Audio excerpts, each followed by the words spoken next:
So we'll go AFC East since we just started talking about that to lead the show, where the Bills are the favorite right now, plus 120, followed by, in the betting market, we're currently seeing the Jets at plus 270, Dolphins 3-1, and Patriots 8-1. Who is your pick, Michael, in the AFC East? I think I stayed in the guide. I went Buffalo here because I felt like, look, everybody's going to beat up on one another. I think Buffalo, can they stay healthy? That's a key. They're older on defense. I think that's a key. But I felt like Buffalo, with their changes, getting Kennard in there to play, Dalton Kincaid, to play as a second tight end, I kind of went boring, and I went Buffalo here. I had the Patriots making the playoffs, and I had the Jets making the playoffs. I can't say on Miami because I think Miami's concern that I have is, can he stay healthy? And we don't know that. I don't care how much jitsu he does or how he lands. I mean, sometimes you get hit, you get hit.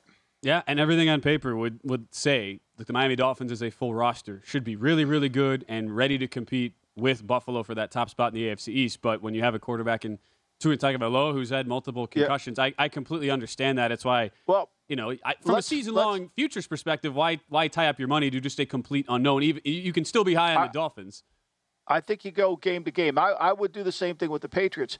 I do say this, what goes unknown a little bit in this Kyle Shanahan scheme, they have a hard time protecting the quarterback when it becomes a drop-back pass game. They really do. And, Kyle went through how many quarterbacks last year? He went through Lance. He went through Garoppolo. He went through Purdy. He went through Josh Johnson, right? They all got hit, and they all got game. Same thing in Miami. No, everybody focuses on, the injury to Tua. But Teddy Bridgewater got knocked out of 2 games, too. Like, they don't protect in a way to where it helps the quarterback. And the fact that McDaniel, who is a run game guru, finished 31st in the league in rushing attempts. Even those guys on that podcast, the play caller, they're laughing at him. You got the job because you're a run game guy and you called no runs. And that is a big question mark when you are dealing with a quarterback who is so injury prone as we go into this year. I look at Buffalo, too, at anywhere from plus 120, plus 130 we're showing right now at BetMGM.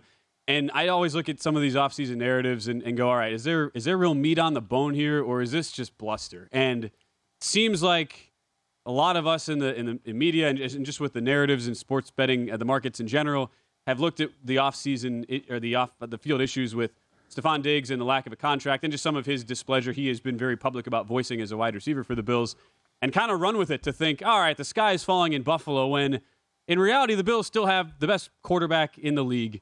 In the division, not in the league. Patrick Mahomes would qualify for that moniker. But you have a still elite wide receiver tight end group. When you talk about adding a Dalton Kincaid into that mix, I would argue a top 10 front 7, a defensive backfield that is very much a top half of the league unit as well.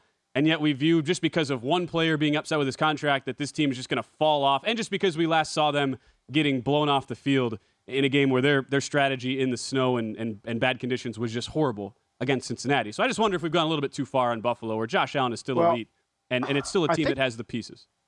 I mean, we're still concerned, right? I mean, this offensive line got the crap beat out of them in that game in the snow, right?